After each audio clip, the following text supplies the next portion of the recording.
All right, good morning, everybody. Gonna get a few things going here, and then I'm going to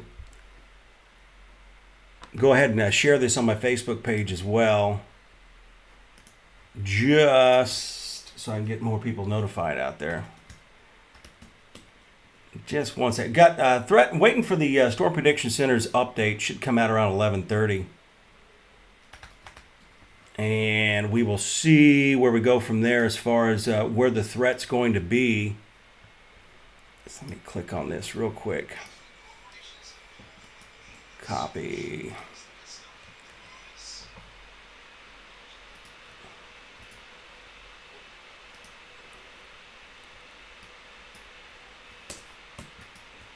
Paste. Okay. Live update.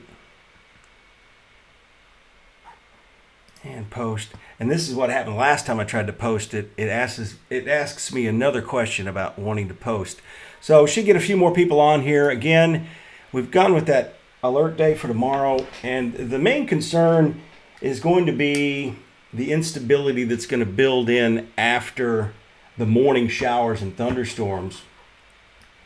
And what we've got basically is we're going to see this large area showers and storms coming in from the south overnight tonight. Now, these storms are not going to be severe overnight. They're going to move in around 2 o'clock in the morning. What we are going to watch is the atmosphere is going to recover rather quickly behind the morning showers and storms, and there is the concern that as the instability increases again, and as the shear picks up, we could see a low-end tornado threat and the damaging wind threat. And just like you saw yesterday, the atmosphere is really warm. In fact, I'm wearing shorts today as well. It's just muggy, and we're going to get this system behind us, and then colder weather comes in as we go through the day on Sunday. But still waiting for the Storm Prediction Center to update here. Let me kind of force the update, see if that's come out yet. I'm looking at a few other things over here. I'll go ahead and put you guys full screen there with what we're looking at. This will be around midnight tonight with the showers and storms. I know you're not looking at the things we normally look on with the pretty on-air graphics. These are going to be the basically the behind the scenes, the raw data. Good morning, everybody. I got some comments coming here on my YouTube channel. But what we're going to see is a large area of rain coming in during the morning hours, and that's going to continue to move to the east. Very heavy rain, maybe some flash flooding tomorrow morning. And notice the line of storms down here to the south into Louisiana. But the area we're going to watch at this time, which is about 8 o'clock in the morning, is back here into Arkansas. And that's the upper level energy coming our way. And yeah, again, they still have not updated yet. It's supposed to be updating here real soon. What they did last night was they increased the slight risk for severe storms. And that, got my attention because you got just enough wind shear out there. So we should be getting that update here real soon. From, again, wait until that update from the Storm Prediction Center. There is going to be a tornado risk out there too. Let's see if the discussion's out yet. No, discussion's not out yet either. There's another site I go to that typically gets it about 4 or 5 minutes earlier. So what they're doing is debating whether or not to upgrade us. Again, I'm doing this weather update. Subscribe and again, get more information here. I'll do kind of a long form here. I'm finding out that I'm going to get more reach with the Facebook Live. I mean the YouTube. Actually, I get more reach on the Facebook Live, but I'm trying to increase the reach here with YouTube. So what we've got is this area of thunderstorms coming in tomorrow morning, and there's going to be this whole line down here to the south. And that can cut off the instability as it moves north. But notice what happens here behind this. This is going to be tomorrow, probably after 2 o'clock. We're going to see these other isolated cells here. So I'm just going to click on this. And what this is going to give us is the sounding here. And this has marginal severe. And we've got dew point of 63, and it's got a temperature of 67. And the CAPE here on this particular model, this is the H-Wharf. It's at 700 which is plenty for severe weather this time of year. The storm felicity is around 100 to 200, which is enough. Typically, you're looking at about 150. I'm going to go back and see if that increases earlier in time or if it's later in time. And it looks like it's going to be increasing. So let me go an hour ahead here. This is going to be right around 4 o'clock in the afternoon. This has the marginal tornado threat here. You see that? Again, that's the model basically giving us that. Okay, the latest update is out. There is a slight risk of severe thunderstorms over parts of Alabama and the western Florida panhandle. A few tornadoes and isolated damaging winds are possible from Saturday morning through early evening. And then the morning is going to be more likely to our south with that big line of thunderstorms coming in. And you see it kind of goes to none here. That's because the front sweeps through. So let me go ahead and get this forward a little bit. Let me change models here too. What I want to look at is just one more model, then we'll get to that outlook that's just come out. And I don't know why, but the HRRR extended was actually showing me more data here earlier, but I can't seem to find that information. So let me get in closer here. So get some town names on here. So this is going to be the overnight rain. This is 6 o'clock tomorrow morning. Large area of showers, thunderstorms. May get you out of bed, but that's not expected to be severe here, but down to the south it might be. So as we get towards, this is going to be 3 o'clock or so. See, and that's the thing that's challenging, is the models are showing different things in different areas. So this shows more of a line of thunderstorms coming in. That's noon. I think this model is, I don't like the NAM model. Really, I don't use it very much at all. So here's the wrap. Let me see if I can get in. This only lets me get regional. So once again, this is going to be tomorrow morning. It doesn't go out far enough. So let me get back here. The NAM Conis, this one might actually do a little bit better job. We can do local on here.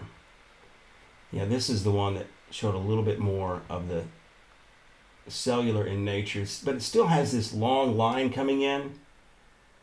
I don't necessarily buy all that, but here comes the threat for severe weather for us. And notice how we've got this like a washboard look. That's the really strong winds coming in from the southwest. And then there's that convection we're going to be a little bit more worried about. So I'm going to go ahead and this is the latest information for the Storm Prediction Center. Confidence remains relatively low regarding the convective evolution. I think we're just looking at that in the model guidance here. And though some threat for locally damaging wind and a few tornadoes remains evident, especially from central Gulf Coast into parts of the Tennessee Valley, extensive convection will likely be ongoing Saturday morning from near the Louisiana Gulf Coast into parts of Mississippi and Alabama within the warm conveyor region of the developing cyclone, which is the storm system itself. Rich low-level moisture and favorable low-level deep shear will support organized convection with some morning threat for locally damaging wind and possibly a tornado or two from southeast Louisiana into southern Alabama and Mississippi. So again, the morning threat is going to be South Alabama and Mississippi, Louisiana. Let me see if I can... I'm going to get that latest outlook up here for you in another. Okay, so here's the latest update. Let me switch you back over here. So here's what we're looking at. Fairly large view here. It hasn't changed a whole lot, but again, it's the southern Marshall County area we're watching. Actually, Marshall County, DeKalb County, and maybe even up into Jackson County for the threat. And as far as the tornado threat goes, it's just 5%. It doesn't sound like a whole lot, but that's kind of where they start the point of the possibility of tornadoes. So overall, expect much of Alabama and far southern Tennessee. In the wake of the morning convection, some low-level moistening is expected across much of Alabama into far southern middle Tennessee in advance of the cold front. And that will be moving eastward in conjunction with the surface low. Relatively steep mid-level lapse rates will also overspread the region, resulting in the potential for the Cape to increase to at least 500 joules, which is enough this time of year. And destabilization will depend on the extent of the heating. So again, this is a conditional threat developing.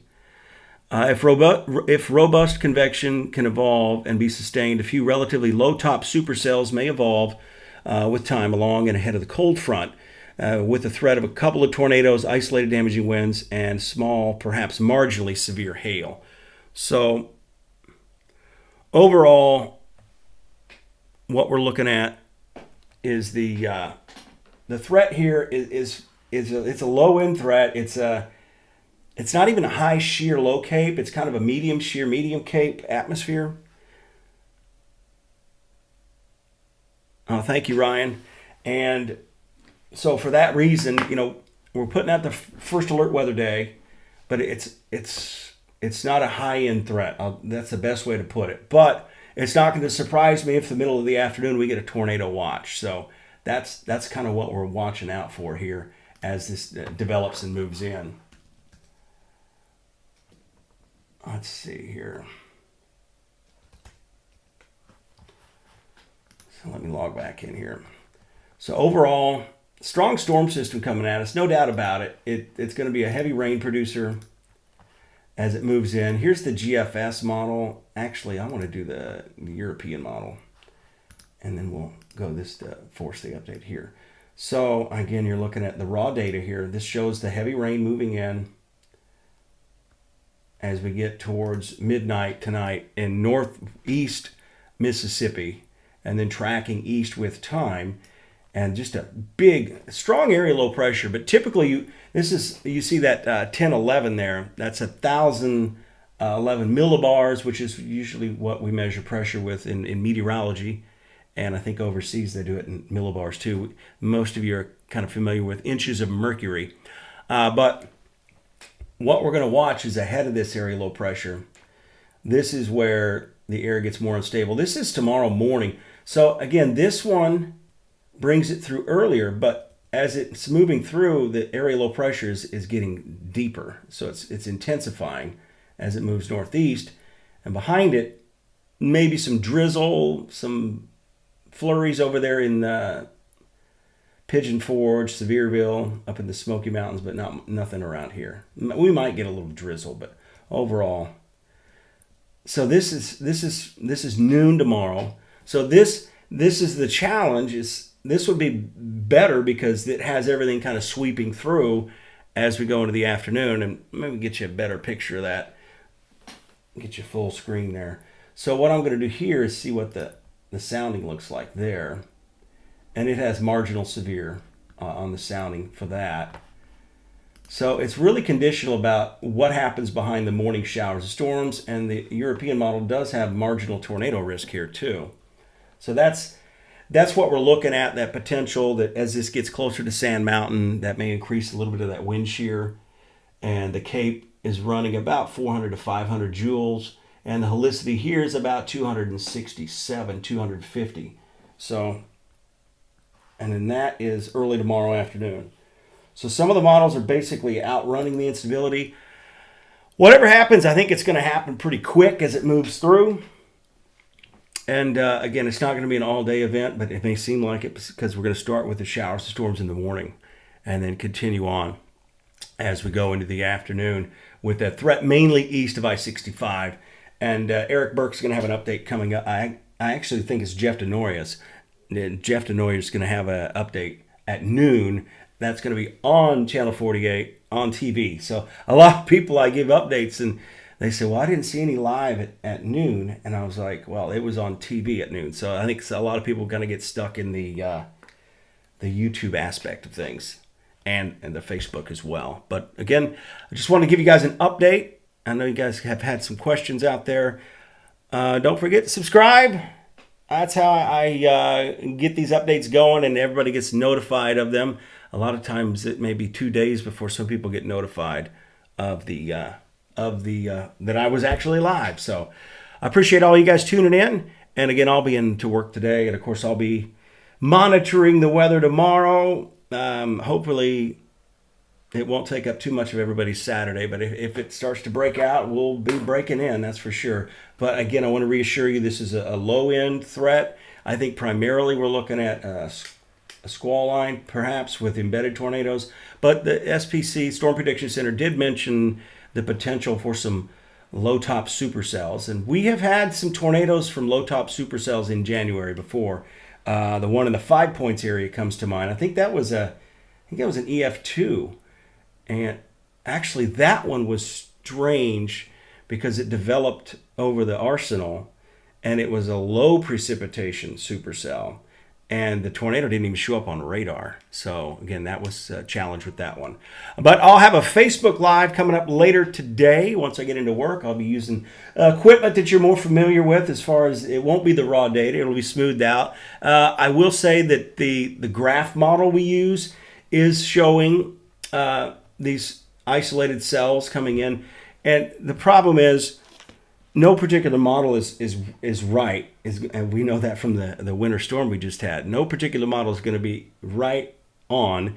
So and the challenge with this is we've got the global models basically saying it's going to be a line coming through, and the resolution isn't as good as on those as it is on these high resolution models. So the high resolution models, some of them only run out 24 hours and then they're updated every hour. They rapidly update.